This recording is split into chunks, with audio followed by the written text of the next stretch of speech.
하나님께서 오늘 우리 모두에게 크신 은혜를 주실 줄로 믿습니다. 저는 지난 3주 동안에 생각을 바꾸라, 또 말을 바꾸라, 행동을 바꾸라, 믿음으로 행동하라, 이런 말씀을 전했습니다. 우리가 바꾸어져야 변화가 나타나고 또 기적도 나타납니다. 여러분, 계속해서 이 세 가지를 바꾸려고 힘쓰시기를 바랍니다. 오늘 다시 시편으로 돌아가서 사랑스러운 성전이란 제목으로 말씀을 드리려고 합니다. 여러분, 표현을 사랑스럽다를 어디에다가 씁니까? 여러분이 사랑하는 대상이 어디에 있습니까? 그래서 우리 손자가 사랑스럽다. 우리 할아버지, 할머니들은 많이 그럴 것 같아요. 손녀가 사랑스럽다. 결혼하면은 내 신부가 사랑스럽다. 이렇게 사랑스럽게 표현을 하는데, 우리 성도들은 마음 깊은 곳에서부터 하나님을 사랑하면서 하나님의 집, 하나님의 성전이 사랑스럽다. 그런 표현을 하고 그런 믿음을 가져야 된다는 것을 오늘 본문에서 볼 수가 있습니다. 먼저 제가 미리 말씀드리는데, 성전이라고 하는 말을 넓은 의미로 오늘 생각해서 처음은 제단입니다. 최초의 성전은 제단이라고 말할 수 있어요. 그래서 아브라함이 하나님을 제사 지낼 때 제단을 만들어 놓고 거기다 제사를 해서, 이 제단이 성전과 같은 겁니다. 이제 나아가서 하나님께서 시내산에서 모세를 불러가지고 모세에게 십계명을 준 것과 같이 율법을 주면서 성막을 건축하라고 명령합니다. 그런데 희귀하게도 하나님께서 이 성막을 하나님이 설계도 하고 재료도 선택해 줍니다. 이 성막은 회막이니 장막이니 성소니 이런 표현으로도 성막을 표현합니다. 그 다음에 이제 성전, 솔로몬 성전, 스룹바벨 성전, 헤롯 성전, 이렇게 해서 성전이 있고, 예수님 성천 이후에는 예배당이라고 그래요. 교회, 예배당. 그런데 전부 다 나름대로의 성전의 의미가 있습니다. 본문의 저자는 성전을 사랑하는데, 만군의 여호와여, 주의 성전이 어찌 그리 사랑스러운지요. 말로 표현할 수 없습니다. 내가 여호와의 성전을 사모하고 사랑하다 보니까 내 마음도 새하게졌습니다 하고 이렇게 지금 오늘 본문에서 표현을 하고 있어요. 성전을 너무 사랑해서 너무 사모하다 보니까 마음이 병들었다 이겁니다. 우리 교회 청년 중에 가끔 이런 청년들이 등장합니다. 둘이 너무 사랑하다가 결혼하면 참 좋은데 헤어지는 경우가 있어요. 그래서 아주 사모하고 사랑하고 이런데 헤어지는 것에 대해서 몸도 마음도 상하는 것을 가끔 볼 수가 있습니다.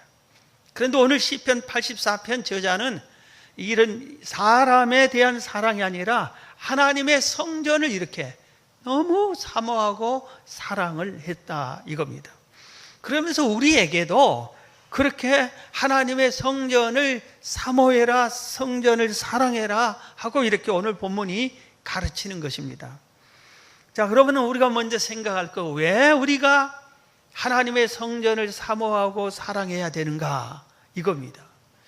우리가 이 세상에 살면서 사랑할 대상도 많고 힘쓸 일도 많고 할 일도 많고 바쁜 세상에서, 그런데 왜 성전을 사랑하라고 합니까? 이렇게 우리가 반문할 수가 있습니다.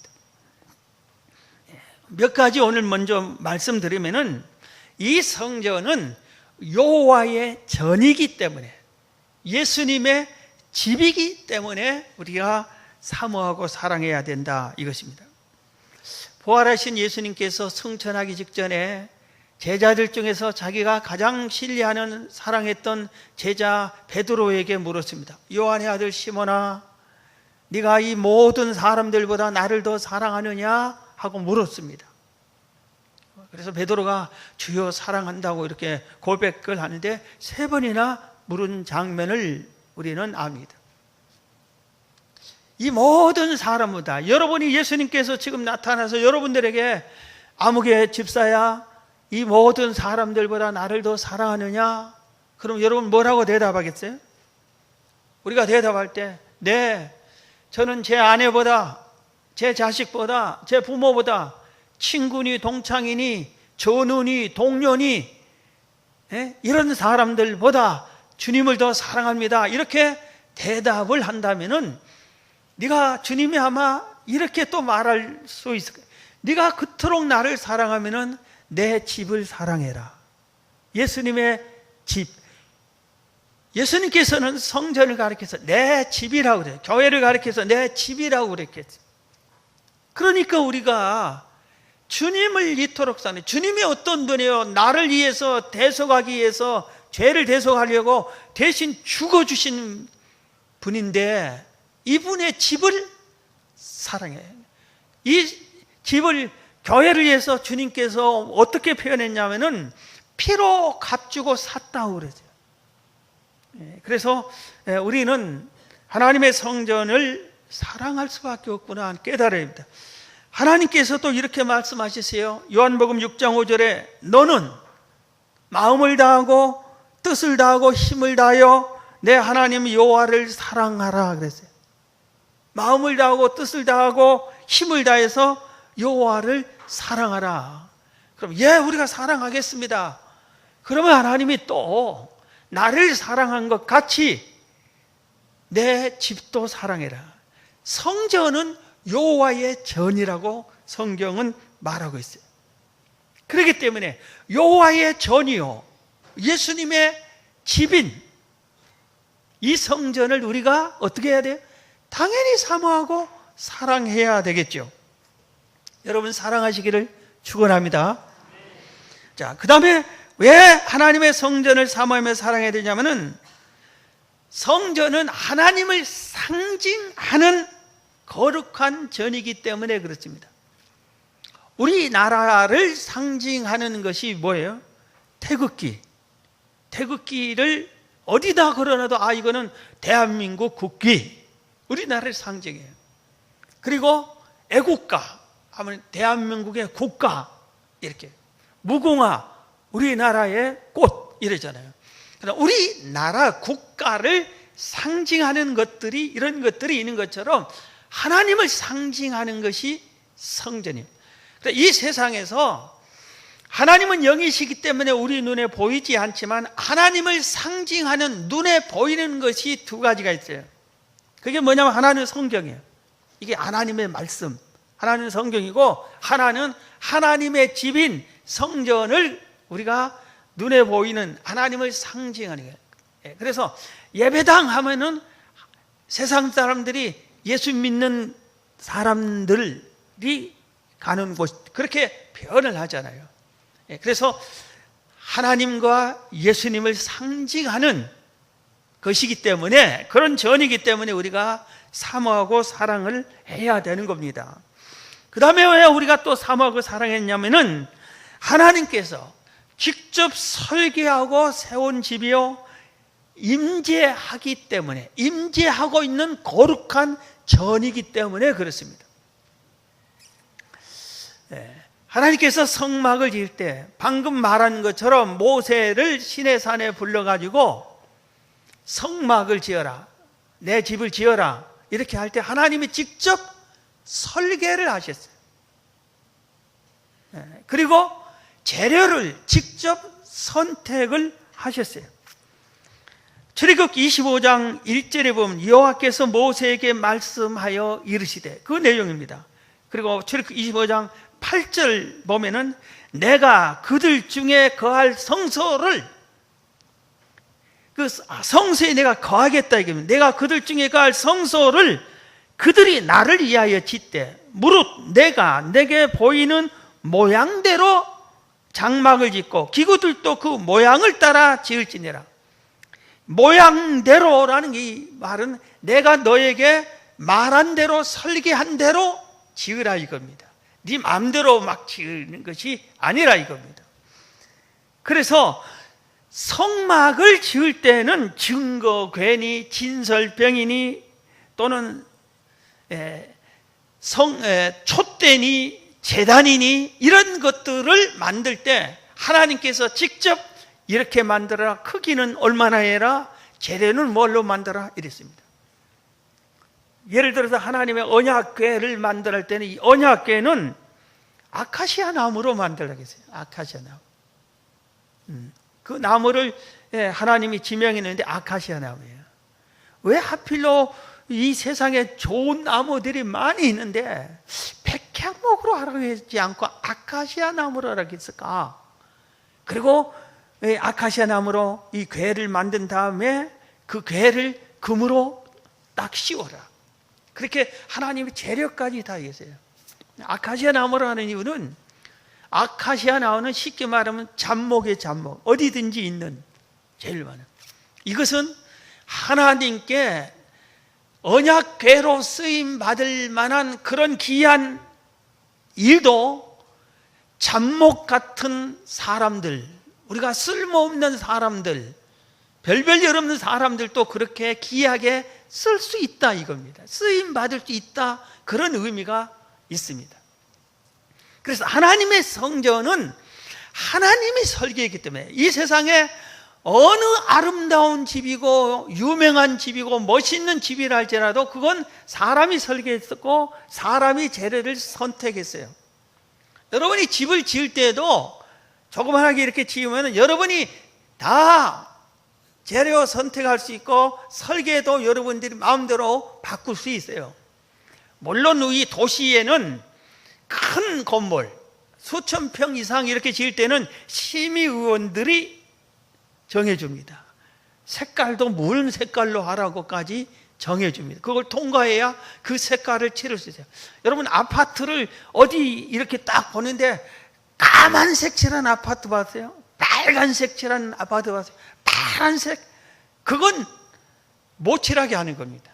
그건 다 이렇게 심의원들이 그 지역과 주변과 모든 것을 맞춰서 통과시켜야 돼. 사람이 이렇게 한다 이겁니다. 그런데 하나님의 집 여호와의 성전은 하나님이 직접 설계도 하시고 재료도 선택했다. 그러니 얼마나 귀한 겁니까? 그러니 우리가 사모할 만하고 우리가 사랑할 만하지요. 세계의 아름다운 건물을 보려고 우리가 유럽까지, 저도 그 유럽까지 거기까지 일부러 가더라고요. 그리고 건물을 소개해. 그런데 내가 볼 때는 이 정신 나간 사람이 설계한 것 같아요. 이상하게 지어놨어요. 그런데 그게 전 세계 사람들이 이게 세계적인 설계자가 설계한 건물이라고 보고 감탄하고 하는데 저는 감탄은 별로 안 나오는데 사람이 지은 집도 구경하라고 막 몰려오는 거예요. 사람이 캄보디아 가도 앙코르와 고둔가 그런 것도 사람이 지은 그 왕궁이고 인도에 가면은 무덤 타지마하트입니까? 그거 세계 불가사의 하는 거 무덤이에요. 그거 무덤으로 만들어 놓은 거예요. 그런데 그것이 신비하게 만들어졌다고 아주 비싼 돈 들여서 무더운 날씨에 아주 힘들어서 거기 가서 그걸 보고 사진 하나 찍고 오는 거예요. 아마 고생은 실컷 하고 사진하고 찍고 하고 구경했다 이럴 거예요. 그런데 하나님의 집은 하나님이 전능하신 신이 설계하고 세우셨어요. 그러니까 우리가 사랑하고 흠모하고 해야 된다는 것은 당연하지 않냐 이겁니다. 그 다음에 왜 우리가 사모하고 사랑해야 되냐면은 하나님의 성전이 기도하고 예배 드리는 곳이기 때문에 그렇습니다. 네. 자, 여러분 우리가 아무 데서나 예배 드리고 아무 데서나 모여서 통성 기도할 수 없잖아요. 우리가 식당에서 거기서 예배 드리겠습니다 하고 찬송 부르고 설교하고 하면 식당에서 나가라고 그럴 거 아니에요. 그런데 우리가 마음껏 기도하고 마음껏 예배할 수 있는 곳이 하나님의 집이에요. 성전이에요. 그러니까 이 성전을 사랑해야 된다 이것입니다. 신명기 12장 5절 6절에 보면 오직 너희 하나님 여호와께서 자기 이름을 두시려고, 하나님이 임재하려고 자기 이름을 두시려고 너희 모든 지파 중에서 택하신 곳인 그 계실 곳으로 찾아 나가서, 하나님이 임재하신 그 성전으로 찾아가서 너희의 번제와 너희의 제물과 너희의 11조와 너희의 선의 거제와 너희의 서원제와 낙헌 예물과 너희 소와 양의 처음 난 것들을 너희는 그리로 가져다가 드리라 그랬어요. 하나님이 임재한 그 성전에 가서 너희는 번제니 거제니 서원제니 낙헌제니 이런데 제사 종류요. 오늘날 우리로 말하면은 예수님 이후에는 제사를 지내지 않고 예배를 드려요. 제사와 똑같은 예배를 드려요. 그러니까 이것은 너희 성전에 나가서 주일 낮 예배 드리고 저녁 예배 드리고 수요일 저녁 예배 드리고 새벽 예배 드리고 이런 내용과 같은 내용입니다. 지금 이 말씀도 하나님께서 하신 말씀, 하나님께서 내 이름을 둘 그곳 성전에 너희들이 찾아 나가서 번제도 드리고 거제도 드리고 서원제도 드리고 낙헌제도 드려라, 각종 제사를 드려라 이겁니다. 그래서 우리가 마음껏 예배하는 곳, 마음껏 기도할 수 있는 곳, 이곳이 얼마나 사모하고 사랑할 곳이냐 이겁니다. 여러분 기도하고 싶으면 어디로 가야 돼요? 내가 기도하고 싶다. 하나님의 집으로 나오면 되는 겁니다. 하나님의 집으로. 우리 교회에 문을 처음부터 지금까지 계속 열어놓고 있는데, 제가 하나님의 집에 청년 때 예배를 기도하고 싶어서 성전에 예배당에 문을 두드리는데 닫혀 있어요. 그리고 거기서 쫓겨난 적이 있어요. 그런데 거기뿐만 아니라 그 교회만 아니라 몇몇 교회에 내가 기도하고 싶다. 그래서 옆에 있는 예배당에 문을 두드리면 닫혀 있어요. 그건 아니다. 하나님의 집은, 내 집은 만민의 기도하는 집이라고 예수님 말씀하셨는데, 그래서 문을 열어놓은 거예요. 아무나 와서 아무 때나 마음껏 기도하시라고. 여러분 이런 하나님의 집이 있는 것이 너무나 고맙고 감사해야 되며 우리가 사랑하고 사모해야 됩니다. 그 다음에 한 가지 더 말씀드리면은 왜 우리가 하나님의 성전을 사모하고 사랑해야 되냐면은 하나님이 우리를 만나 주시는 장소이기 때문에 그렇습니다. 출애굽기 29장 42절 이하에 보면은 이는 너희가 대대로 여호와 앞 회막문에서, 그래서 성막에서 늘 드릴 번제라. 내가 거기서 너희와 만나고, 이 성막에서 내가 너희와 만나고 내게 말하리라. 내가 거기서 이스라엘 자손을 만나리니 내 영광으로 말미암아 회막이 거룩하게 될지라. 하나님께서 우리가 성막을 만들고 성전을 만들고 하나님 이곳에서 우리 만나주세요 그런 게 아니라 하나님께서 성막, 성전, 성소를 만들게 한 다음에 내가 거기서 너희들을 만나는 장소로 사용하겠다 이겁니다. 우리 고속도로에 만남의 장소가 있잖아요. 만남의 장소. 어디 가면 뭐 다른 어디에 복잡한 곳에는 만남의 장소라고 딱 있잖아요. 그런데 하나님을 만나는 장소가 하나님의 집이라 이겁니다. 그러니 얼마나 하나님을 만나는 그 장소를 우리가 사랑해야 되겠어요. 사랑할 수밖에 없잖아요. 다시 묻습니다. 예수님이 베드로에게 묻는 것처럼 요한의 아들 시몬아, 내가 이 모든 사람들보다 나를 더 사랑하느냐? 여러분, 그럼 바로 이 예수님의 집인 하나님의 성전을 사랑하는 여러분이 되시기를 주의 이름으로 축원합니다. 자, 그러면은 오늘 본문은 하나님의 집을 사모하고 사랑하라는 것만 가르친 게 아니라 하나님의 집을 사모하고 사랑하는 자들에게 은혜를 베풀어 주기로 약속을 했어요. 먼저 보면은 세 가지 오늘 본문에 있는데, 첫 번째, 의식주를 해결해 주는 복을 주겠다고 약속했어요. 오늘 본문 3절입니다. 나의 왕, 나의 하나님, 만군의 여호와여, 주의 제단에서 참새도 제 집을 얻고 제비도 새끼들 보금자리를 얻었나이다. 그래서 주의 집에 날아드는 참새와 제비들도 그들의 집을 얻는다, 이렇게 했어요. 이 말 속에는 뭐가 포함이 됐어요? 너희들이 참새나 제비보다 못하냐? 하나님의 자녀인 너희들이 참새보다 제비보다 못하느냐? 하나님께서 너희를 더 사랑하겠느냐? 참새나 제비를 더 사랑하겠느냐? 참새나 제비들도 내 집에 오면은 장막을 얻는데 너희들이 왜 의식주를 해결해 주지 않겠느냐? 이 말입니다. 믿으시기 바랍니다. 예수님도 이렇게 말씀하셨잖아요. 마태복음 6장 25절에 보면 그러므로 내가 너희에게 이르노니 목숨을 위하여 무엇을 먹을까 무엇을 마실까 몸을 위하여 무엇을 입을까 염려하지 말라. 목숨이 은보다 중하지 아니하냐. 공중의 새를 봐라. 공중의 새를 봐라. 심지도 않고 거두지도 않고 창고에 모아 들이지도 아니하되 너희 하늘 아버지께서 기르시나니 너희는 이들보다 귀하지 아니하냐. 공중 나는 새도 하나님이 먹이고 입히고 기르시는데 왜 너희들을 먹이고 입히고 기르지 않겠느냐? 그런 염려하지 말라. 여호와를 경외하고 여호와의 집인 성전을 사모하고 사랑하면은 하나님께서 다 먹이고 입히고 채워준 줄 믿으시기 바랍니다. 그래서 기독교 역사에 예수를 믿고 예수님을 믿고 굶어 죽은 사람이 없습니다. 하나님이 다 먹고 입고 다 잘 것으로 하나님이 인도해 주셨어요. 심지어 광야에서는 농사를 짓지 않아도 200만 명이나 하늘에 만나를 내려서 먹게 하고 반석에서 생수가 솟아나서 물을 마음껏 먹게 해 주셨어요. 구름 기둥 불 기둥으로 보호하시고 인도해 주셨어요. 이 하나님이 똑같은 우리가 믿는 하나님이에요. 지금도 동일하셔.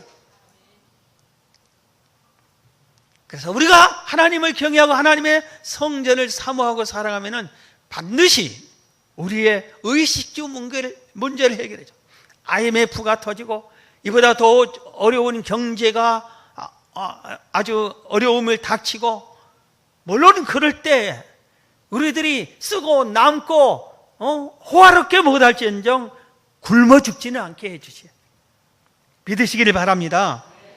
자, 그 다음에 성전을 사랑하는 자에게 베푸시는 은혜 두 번째는 많은 샘과 이른비의 복을 주시겠다고 오늘 본문은 말하고 있습니다. 오늘 본문 6절에 보면 그들이 눈물 골짜기로 지나갈 때 그곳에 많은 샘이 있을 것이며 이른비가 복을 채워주나이다, 그렇게 했어요.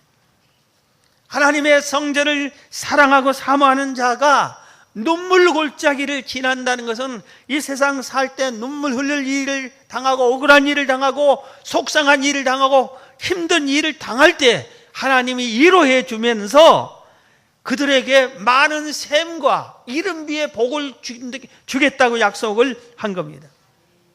많은 샘. 여러분, 중동 지역에서는 샘 하나가 큰 사업장과 같습니다. 이 샘이 있어야 양떼나 낙타나 가축들을 기를 수 있어요. 샘이 없으면 기를 수가 없어요. 그러니까 이 샘 하나가 큰 사업장이에요. 사업장. 그런데 하나님을 사랑하는 자에게는, 그 성전을 사모하며 사랑하는 자에게는 이 많은 샘을 주겠다 지금 약속한 겁니다. 그리고 이른 비도 주겠다고 약속을 했어요. 이른 비는. 우리나라도 우리나라같이 복된 나라가 별로 없어요. 전 세계적으로 봄, 여름, 가을, 겨울이 뚜렷하고 가뭄이 와도 물론 가뭄이 있지만 다 해결이 돼요. 그리고 가끔 몇 년에 가다 한 해가 아주 혹독한 가뭄이 있다 이렇게 하지만 다 언젠가는 또 몇 달 지나면 비가 옵니다. 그런데 중동 지역 같은 나라는 1년 12달 가뭄이라고 생각하면 돼요. 비가 얼마 오지 않아. 그래서 이른 비가 와야만 씨를 뿌릴 수 있대요. 비가 와야만. 우리가 이른 비가 와야 벼농사를 물을 대는 것처럼, 요새는 우린 저수지에 받아놓고 그렇게도 하기도 하지만 비가 와야 된다 이겁니다. 그것처럼 그 지역은 이른 비가 오지 않으면 1년 농사 자체를 못하는 거예요. 그런데 하나님께서 바로 성전을 사랑하는 자들에게 오늘 본문 6절에 이른 비와 많은 샘을 주겠다 이겁니다. 성경에 보면은 아브라함, 이삭, 야곱이 공통된 점이 있어요. 아브라함, 이삭, 야곱을 우리들이 흔히 믿음의 조상들이라고 합니다. 그 반면에 복받은 사람들이 있어요. 이들이 공통된 점이 있어요. 왜 이들이 대대로 복을 받았나? 공통된 점이 있어요. 그게 뭐냐면은 여호와의 전을 사랑했어요. 여호와의 전의 중심의 삶을 살았어요. 오늘날 말하면 교회 중심의 삶을 살았어요. 하나님을 잘 경외하고 하나님의 전을 잘 사모하고 사랑했다 이겁니다. 이 시대는 성막도 아니에요. 제단을 쌓아야 돼요. 제단을 만들고 거기서 제사를 지내야 돼요. 그런데 창세기 12장 8절에 보면은 거기서 베델 동쪽 산으로 옮겨 장막을 치니 서쪽은 베델이요 동쪽은 아이라. 그가 그곳에서 여호와께 제단을 쌓고 여호와 이름을 부르더라. 이것은 아브라함이 한 겁니다. 아브라함이 옮길 때마다 그곳에서 제단을 쌓고 하나님께 예배를 드렸더라 이겁니다. 옮길 때마다 제일 먼저 뭘 했어요? 단을 먼저 쌓았어요. 예배 드릴 것을 먼저 마련하고 예배 드리는 것을 먼저 했어요.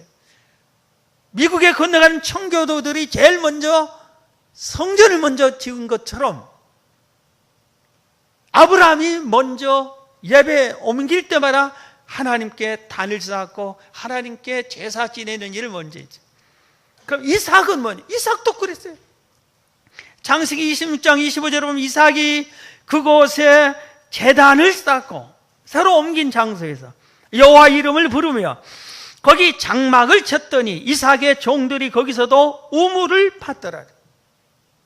하나님의 복을 받은 이삭이 우물을 파기만 하면 샘물이 퐁퐁 쏟아지는 겁니다. 그러니 이삭보다 훨씬 강하고 거친 그 지역의 원주민 이런 족속들이 시기하고 질투해서 이삭의 샘을 강제로 뺏어버렸어요. 그런데 이삭은 싸워 이길 수도 없어. 그리고 싸울 생각도 안 씁니다. 옮겨요. 자기가 쫓겨나서 거기서 오냐 이놈들 보자, 내가 너희들 원수 같겠다. 그게 아니라 할렐루야, 하나님의 합력의 선을 이루고 더 좋은 복을 주실 줄 믿습니다 하고 종들과 함께 샘을 파자 하고 한 곳 딱 지게 샘 파면은 웬걸 더 좋은 샘물이 나오는 겁니다. 다른 족속들은 아무리 파도 샘이 나오지 않는데 이삭이 파는 곳마다 샘이 솟아요. 하나님이 그렇게 해주셨다 이겁니다. 그래서 한 해 농사 지으면은 그 해에 100배나 얻었더라, 이런 말씀이 있는 것처럼 하나님의 은혜로 복을 받았어요. 야곱도 베델에서 하나님을 만나고 제일 먼저 한 일이 그곳에다 단을 쌓고 이곳이 하나님이 거하는, 하나님을 만난 장소다. 단을 쌓습니다. 그리고 약속합니다. 내가 외삼촌 댁에 가서 있지만 다시 돌아오면 이곳에 다시 단을 쌓고 하나님을 섬기겠습니다. 하나님 성전의 사람이었어요, 야곱도. 그래서 아브라함, 이삭, 야곱의 공통된 점이 제단의 사람이죠. 그래서 우리가 나와 내 후손이 복받는 방법이 나도 내 후손도 하나님의 제단의 사람이 되면 되는 겁니다. 아브라함, 이삭, 야곱처럼. 여러분, 많은 샘과 이른 비의 복을 차지하기를 주의 이름으로 축원합니다. 마지막으로 하나 더 말씀드립니다. 성전을 사랑하는 자에게 베푸시는 하나님의 은혜는 시편 오늘 본문 7절 8절에 보면 그들은 힘을 얻고, 성전을 사모한 그들은 힘을 얻고 더 얻어 나아가 시온에서 하나님 앞에 각기 나타나리이다. 만군의 하나님 여호와여, 내 기도를 들으셔서 야곱의 하나님이여 귀를 기울이소서. 여호와의 성전을 사모하고 살아가는 그들에게 이들은 또 무슨 복을 받냐? 힘을 얻습니다. 힘을 얻어요. 힘을 얻어요. 실패하고 낙심하고 좌절하고 갈 바를 모르고 실망하고, 여러분 그러면은 성전에 나오세요. 그리고 하나님께 엎드려 기도하세요. 그러면은 하나님이 새 힘을 주십니다. 그래서 예배 드리다가 집회에 참여해서 말씀을 묵상하다가 새 힘을 얻고 일어선, 실패했다가 새 힘 얻고 일어선 자들이 얼마나 많습니까? 우리도 그래야 되는 거예요. 갈 바를 모르거들랑 하나님의 말씀을 붙잡고 주의 나와 엎드리세요. 그러면은 하나님이 시온의 대로처럼 길을 열려 주실 것을 믿으시기 바랍니다. 그리고 8절에 기도를 응답해 주겠다. 내 기도를 들으셔서 하나님 귀를 기울이셔서 기도를 들어주시네요. 응답해 주신 거예요. 여러분, 성전을 사랑하시기 바랍니다. 그런다면 우리는 어떻게 해야 돼? 수시로 찾아와요. 사랑하니까 찾아오는 거예요. 성전을 사랑하는 사람은 성전을 수시로 찾아옵니다. 성전에 가고 싶어 합니다. 가고 싶어 합니다. 성전을 자랑합니다. 하나님의 집을 자랑해요. 여러분 입에서 여러분의 교회가 자랑이 나와야 돼. 자랑이 안 나오면은 사랑하는 것이 아니에요. 사모하는 것이 아니에요. 그리고 하나님의 집을 위해서 내가 희생하고 헌신할 줄도 알아야 돼요.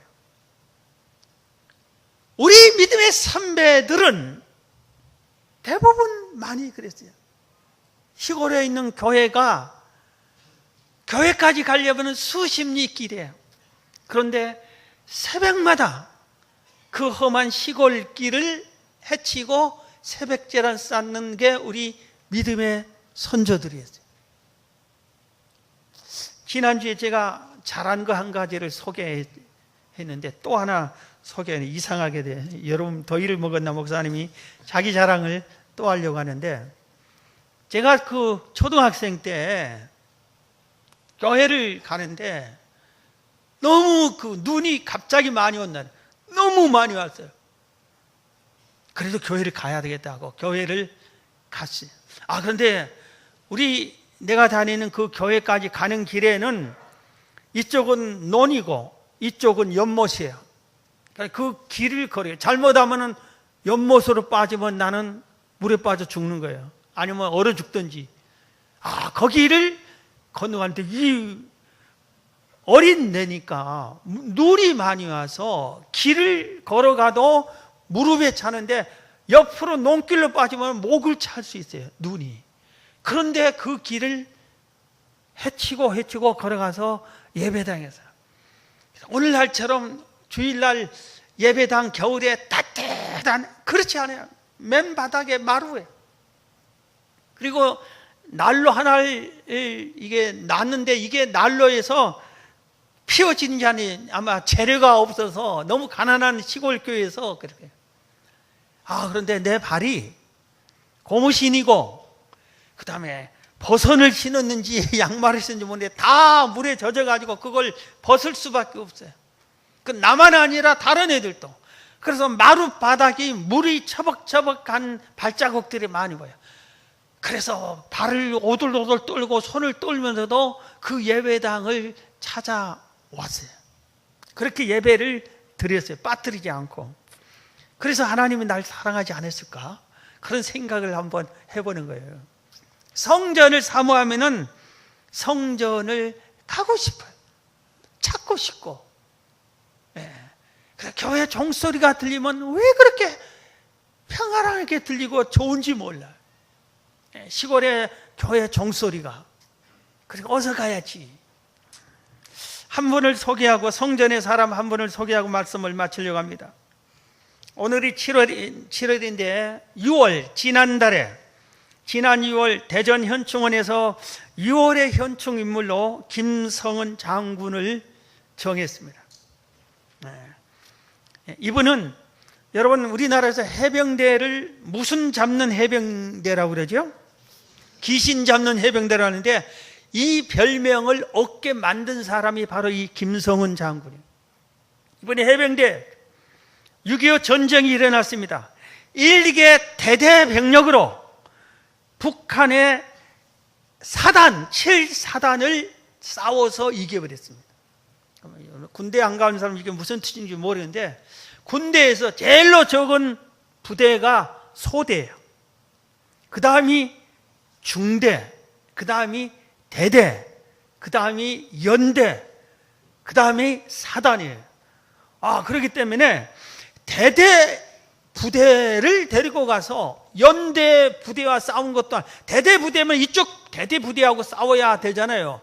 그런데 대대가 여러 개 모여야 연대고 이 연대가 여러 개 모여야 사단인데 이 사단과 북한 이 사단 수만 군대와 이 대대 분대 적은 부대가 가서 싸워 이겨버립니다. 그렇게 귀신 잡는 해병이라고 하는 별명을 드렸어요. 그 다음에 미국 해병 1사단이 북한의 부대를 공격하다 실패한 곳이 있어요. 북한의 요새가 24개나 숨어있는 그 요새, 거기를 미군 해병대 1사단이 가서 공격했는데도 뺏지 못했죠. 그런데 김성은 부대가 1연대가 가서 거기를 탈환해버립니다. 보름 동안 싸워서 다 뺏어버립니다. 그러니까 미군들이 놀려버린 겁니다. 전 세계가 놀립니다. 그래서 아주 귀신 잡는 해병이라는 별명을 더 확고히 듣게 됩니다. 이분이 해병대에서 젊은 나이에 별을 달았어요. 장군이 됐어요. 그래서 장군이 되면 나중에 이제 부모님께 인사하러 고향에 딱 가는데 뭘 타고 가냐면은 기차나 버스를 타고 가는 게 아니라 집차를 타고 간 게 아니라 헬리콥터를 타고 왔어요. 장군이 돼서 온 동네가 부러워하고 다 환영하고 야 김성은이 출세했다 우리 동네에서 우리 지역에서 출세했다 난리가 났습니다. 그런데 장군이 돼서 헬기를 딱 타고 나서 자기 집으로 딱 가서 어머니한테 자랑해야지 하고 딱 하는데 어머니 하고 부르는데 어머니가 문도 열어보지 않습니다. 그러면서 큰 소리로 외쳤습니다. 성은아 너 교회 가서 기도하고 왔니? 하고 물어봅니다. 아니요. 그러니까 야 이놈아 네가 잘나서 장군이 된 줄 아느냐? 하나님이 너를 그 많은 전쟁에서 목숨 건져주고 그래서 하나님이 이기게 해줘서 네가 장군이 됐지. 빨리 가서 예배당에 가서 하나님께 기도하고 감사기도하고 너를 위해서 늘 기도했는 목사님께 가서 고맙다고 인사하고 와야 돼. 그래서 그 길로 예배당에 가서 하나님께 감사기도하고 목사님께 고맙다 하고 왔어요. 그리고 오니까 뛰어나와서 자식을 안아주었다. 이 김성은 이 장군이 어머님의 기도 하나님이 지켜주셔서 그런다는 것을 본인도 알았어요. 그래서 끝까지 믿음을 지키고 아주 나중에 교회 장로가 되고 나중에 하나님의 은혜와 복을 더 받아서 국방부 장관도 하고 해병대 사령관도 하고 또 국가로부터 많은 훈장도 받고 이렇게 하면서 교계에서 아주 해병대원들을 가장 많이 전도한 사람이 됐습니다. 수많은 곳에 가서 간증 집회를 하면서 그런 믿음의 성전의 사람이 됐어요. 누구 때문에? 어머니의 신앙이 그런 겁니다. 여러분 자식이 아주 크게 해가지고 집에 오거들랑 성전에 들려 기도했니? 하고 물어볼 부모님이 몇 사람이나 있어요. 예. 자, 오늘 말씀을 마칩니다. 여러분, 하나님의 집은 너무나 귀한 집이에요. 이 귀한 집을 여러분 진심으로 사모하고 사랑하세요. 그리고 늘 가까이 하시고, 못 오면은 우리 선배들처럼 성전을 바라보고 손을 들고라도 기도해. 내가 지금 성전에 못 가는데 바로 저쪽에 우리 예배당이 있는데 하나님 하면서 손을 들고 성전을 향하여 기도해요. 다니엘이 그렇게 기도해서 하루에 3번씩. 그래서 하나님이 이 다니엘의 기도를 들었습니다. 오늘 이 성전을 사랑해서 큰 은혜를 입는 여러분이 다 되시기를 주의 이름으로 축원합니다.